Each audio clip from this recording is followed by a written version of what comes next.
Postal here. Today we're taking out the Yak-9. Why? Because I'm in the mood to take out the Yak-9. This is a tier 6 Soviet multi-role fighter. But not really multi-role-y. It doesn't have bombs. It doesn't have rockets. It doesn't shoot the ground very well.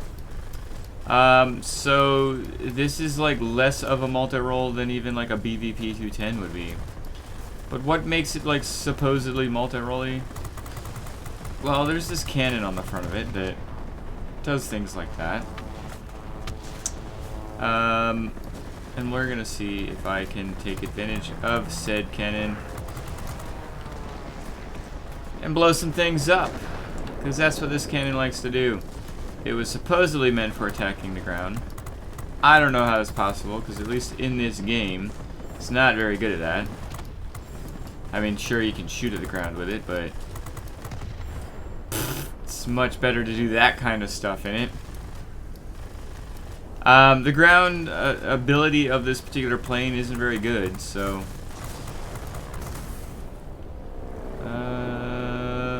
yeah, let's get... we need our pilot in. You need your pilot in with this plane at all times, basically. There we go. We've survived. Let's head on over to the military base here. I think. Let's get some HP back. We're going to see exactly what we can do.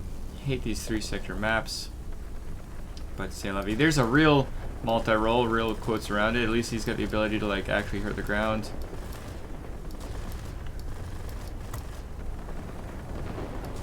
Waiting for my gun to cool off. There we go. Get the old derpity derp cannon going on here.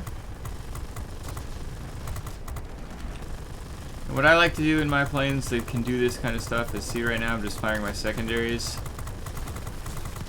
And there we go. Now we can... basically what that allows you to do is let your main cannon cool off. So see, I'm just firing my incredibly weak 150 caliber machine gun. And while I'm doing that, I'm letting my 45mm cannon cool down. And that way we can do snippety sniper stuff. Because everybody but the receiving end loves snippety sniper stuff.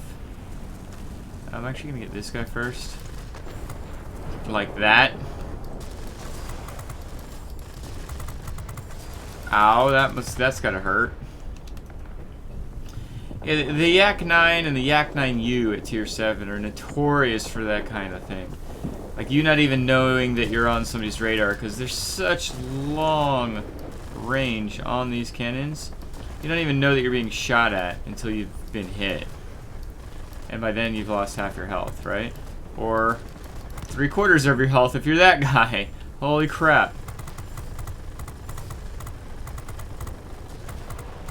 Sometimes this thing's better with the sniper off. Point taken. Let's try to get away from their spawn point. That's not my goal here.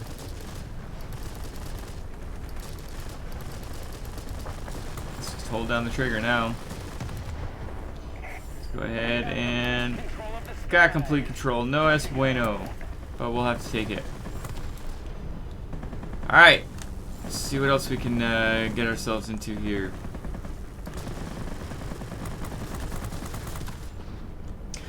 Haha! Don't go head on versus a Yak-9. Not unless you're in the tier 7 heavy or something like that. Or maybe tier 6 heavy, I guess you can get away with it. Let's let them take the center, I suppose, at this point. I kind of would like to... never mind. Let's shoot some stuff. Let's do some shooting techs. It's funny, I can hit the fast maneuvering fighter, but I can't seem to hit the bomber, huh? I don't have this plane specialized, and as such, I don't have any extra boost. The Yak line up to Yak-9U especially don't have a whole lot of boost to live off of. Got a heavy plane inbound, maybe.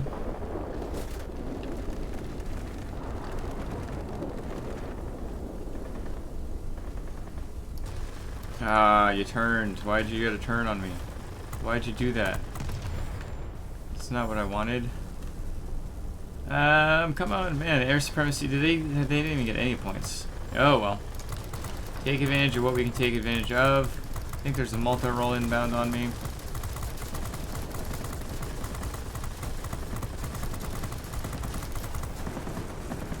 Yep, he's definitely inbound on me.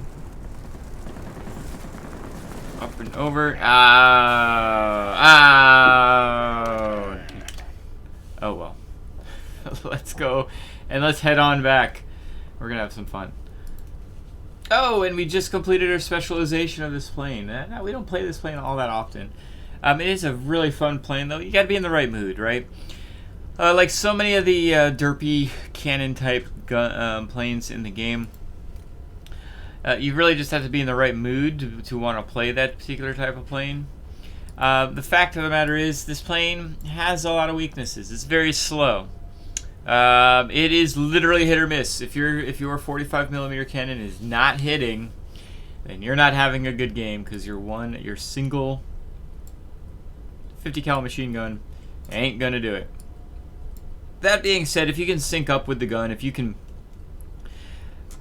really feel what the distances are on it and its ability to hit targets, you can certainly have a lot of fun with it. Keep in mind, this is a 1-point, or technically a 3-point pilot. Just specialized, so nothing special with this plane other than the paint. I think I put some speed paint on here, which is kind of did it as a joke because this plane's not fast. But again, you can have a lot of fun with this plane. At Tier 5, you actually have some rockets on the Yak-9, the Yak-7. You lose those rockets, but get this really big, hard-hitting gun. And then at Tier 7, you're going to go ahead and have the Yak-9U. Wow, it looks the dang same, doesn't it? It sure does. That's hilarious. But there's going to be some major differences between these two planes. Let's hop into a battle and check it out. Battle. Good luck. Alright, so now we're taking out the Yak-9U, and we're going to see how we can do this. So, again, the last map was more built for Yaks. I just don't like 3-sector maps. This map, alright. The Yaks, as we mentioned before, and this whether the fighters and the multi-rolls, just don't have a lot of airspeed. And as such, maps where you have to go long distances tend to be pains in the butts. So what is this plane compared to the previous plane? Well, the biggest difference you're going to notice is the secondary armament. The main gun itself shoots the same distance, does a little bit more damage, and maybe I should pay attention to what I'm doing. And, you know, is serviceable. You're going to know, if you know what you're doing in the Yak-9, you're going to know what you're doing in the Yak-9U when it comes to the 45mm cannon on the front of this. The big difference is going to be the secondary armament, and what I mean by that is you've got two, not even 50 cals, thank goodness. You've got two 20mm cannons on this. And as such, your secondaries can actually do some damage. And so that makes a huge difference. Dang it. But again, the main damage you're going to be doing is going to be with this 45mm cannon. There's no arguments with what's doing the majority of the damage with this plane. It is just nice to be able to have some smaller cannons do some something, rather than fully relying on the derpiness of your main cannon. Now the other thing with this plane is it's super slow, right? You should be used to that. But you don't need to have high altitude or super speed to be able to shoot up. So keep that kind of shenanigans in mind. You can definitely wreck frickin' planes, change lives, especially if they're foolish enough to go head on with you. If they're not paying attention to you, you need to take advantage. And that's true of any multi-roll, right? If they're paying attention to you, you're probably in more trouble than you want to be. If they're not paying attention to you, then you're going to be able to do stuff like, you know, use a 45mm cannon on them that's normally used on a tank. and completely decimate them. Which actually isn't true. Decimate means kill 1 out of every 10, and I don't know how we're doing that. Unfortunately, the AA might kill us here before we can kill all the enemy airplanes, so we're doing what we can do. Let's get out of dodge here, trying to move around. I know, I'm under AA fire. I got that. I could feel it. Thank you. Well, we are certainly, you know, pushing this game to its limits, huh? Come over here, attacked and killed that. Figured I'd push the airbase and come over here. I wasn't expecting to necessarily cap it before they capped ours, but c'est la vie. We're in a tier 8 battle, which I didn't even realize. There's a 262 somewhere out there, a JU-288A that we, you know, have to worry about out-capping us. I guess we can just come over here and defend a little bit. Seems like that's what we're gonna do. There's a couple multi-rolls inbound. Great thing about this plane and the Yak-9 before it is they're very, very maneuverable. Ow.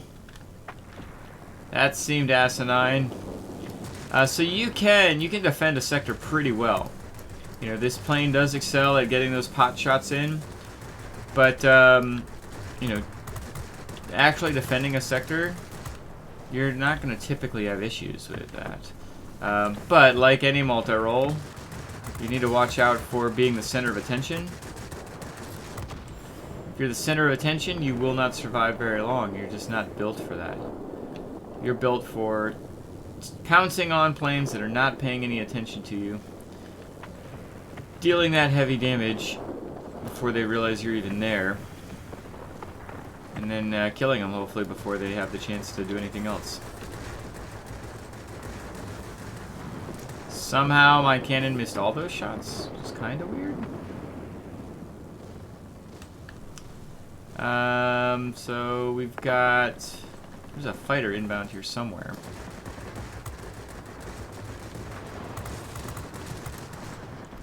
Oop, just thought he was going to be dead. He did die. That's nice. Makes me feel better. Gonna use our heavy cannon here to get some damage done to these ground attackers. This Tempest is probably gonna want to make sweet babies with me, but you can't have me. I'm gonna lose this sector, unfortunately. But we're gonna still get our kills in here. Fire just the secondary armament, even that overheated. So let's let it all cool down. And now fire. Thank you. Holy cow. Alright, let's head back down here. See if we can't cap this back. Oh, hello, sirs. Or ma'ams, I don't know.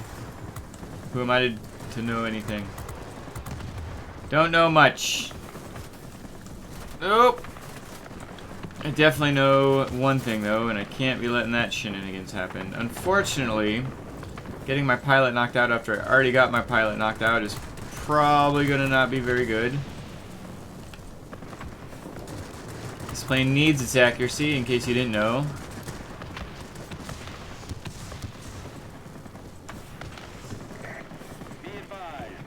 Kind of just waiting for my pilot to get back in. I mean, like, I'm either gonna die or I'm not.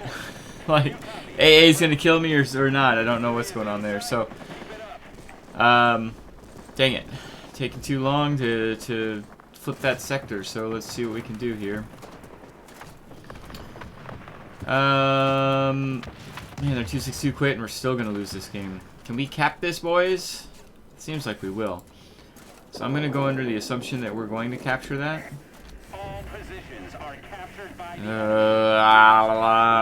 My bots are... Okay, we've got to assume. We've got to go under the assumption they're going to cap that.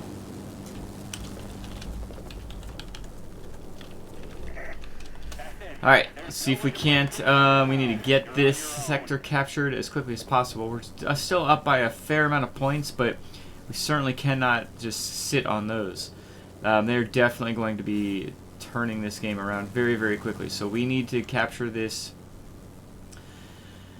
forward airbase as quickly as possible.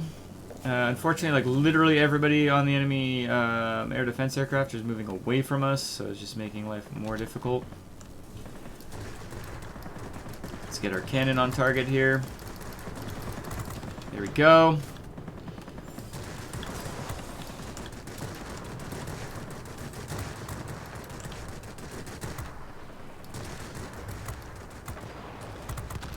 Here we go. Just one more. We should have this. Oop. Don't be turning. Why are you turning, man?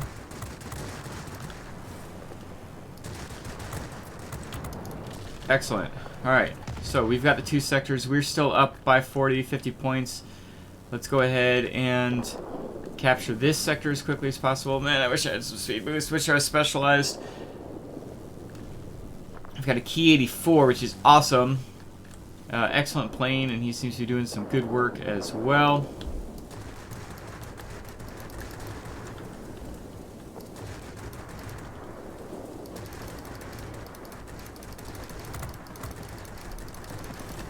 Go. Don't care who gets it, as long as somebody gets it. Enemy bombers inbound. Don't let them reach their target. Go. Next. Perfect. Command center. Trying to contact the front headquarters. Alright, excelente. Now we need to defend the hell out of this. We're up, but again, just barely. Not having a bomber or a GA on our team is going to be detrimental. Excelente. Keep them coming, keep them coming. I think me and that Key 84 are doing some good teamwork. For damn sure.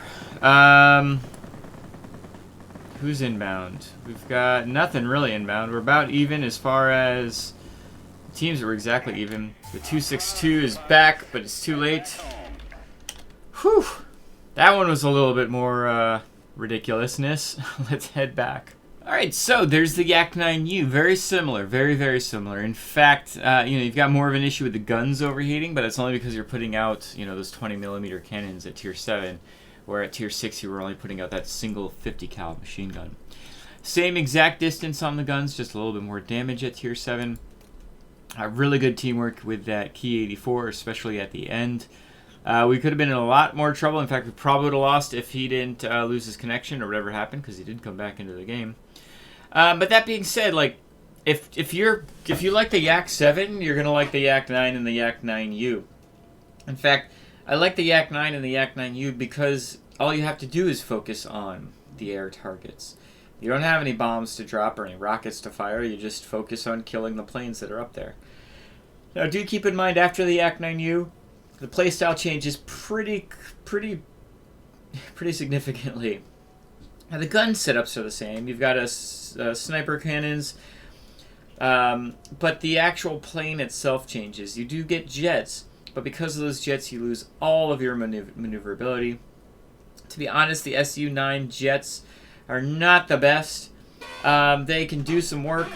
The Su-9 is kind of, sort of wannabe 262, but before the Soviets knew how to make real jet engines. So think of that, I guess, if you want the terminology for an Su-9. That's why it's a multi-role and not a heavy fighter, like the 262. And so people tend to fall into two camps. The people that prefer the Tier 7 and below on this line, and the people that prefer the Tier 8 and above on this line. More people fall into the latter category, if that's how I'm saying it. They prefer the lower tiered planes. How do we just go with that?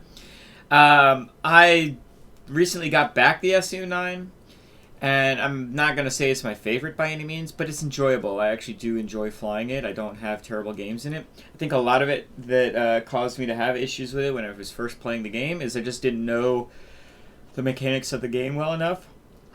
I also didn't know the mechanics of the enemy planes. It's really important when you're flying multi-roles to know what the enemy fighters and heavy fighters and multi-roles are capable of. If you don't know what you're up against, then any multi-role in the game is going to be worse off for it.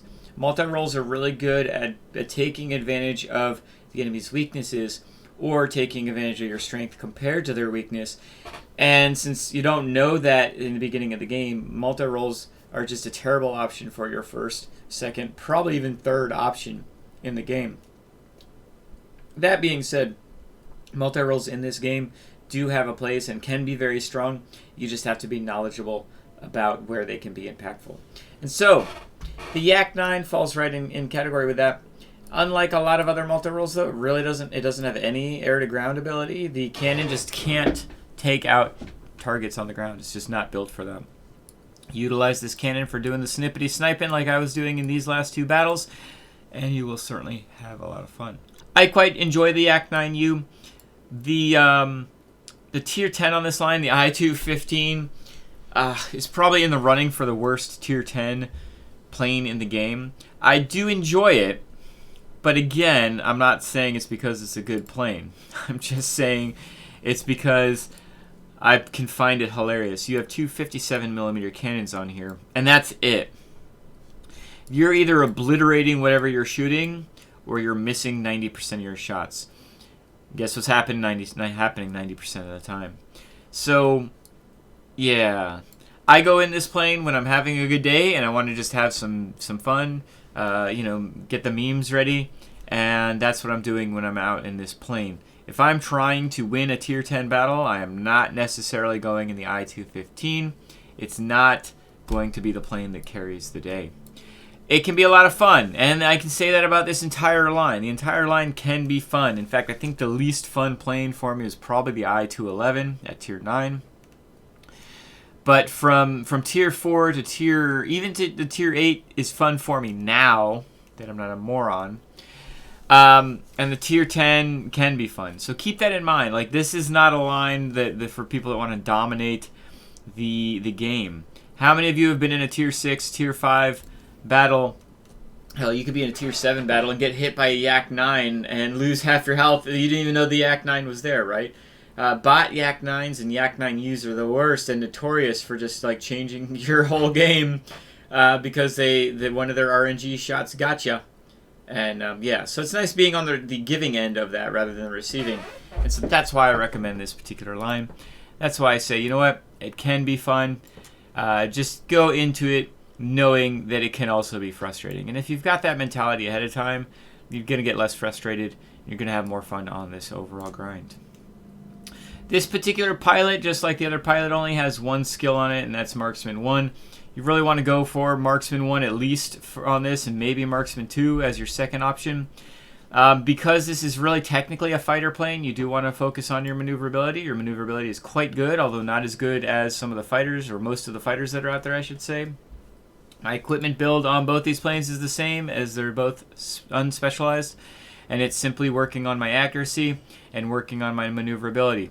Same with the consumables. You need, and this plane does catch on fire from time to time. I guess I should put a firefighter skill on here, but still, even with that, I get my pilot knocked out more than I get set on fire. And you need your pilot in because then your accuracy super suffers, and you can't survive with bad accuracy in this plane or the Yak-9U.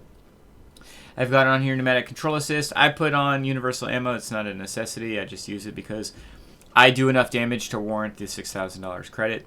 $6,000. Good God. 6,000 credits. Once I specialize these planes, I will be going more maneuverability on the engine, do lightweight engine. And my forward firing weapon will probably add long range gun barrels because it doesn't take away from the accuracy, and I can shoot even further. I will definitely be putting the engine cooling on both of these once they're specialized, because get that 10 seconds of boost is well worth it. And then for the airframe, it matters, are you catching on fire a lot? Maybe do the bleed system. I'll probably do the what the heck is it even called? I can't remember. The emergency control system to put my wing and tail back in as needed. Once I get a pilot on here, and in fact I'm going to do it right now on the Yak-9, you want to put the firefighter skill on. If you've got an extra point lying around, the firefighter skill allows you to extinguish the fire simply by maneuvering. You're in a Yak, so of course you can easily do some maneuvering turns, and you'll put the fire out. And so to me, that's totally worth keeping the first aid kit over the fire extinguisher, because my first aid kit will put the pilot back in and get my accuracy back up. Having the pilot in also has the fire, that makes the firefighter skill work. So all that together for me means that the first aid kit is the way to go. I hope this was a helpful video for you all. Do you enjoy the Yak-9, the Yak-7, the Yak-9U? Are those planes that you enjoy, or are you more of the Su-9 and I-215 person? I'd love to hear it down in the comments below. Otherwise, feel free to hop into my Discord. We can talk about it a little bit more there, as well as I can get my Discord on the mobile. Anyway, thank you so much for joining me, and I hope you have a great day. Bye.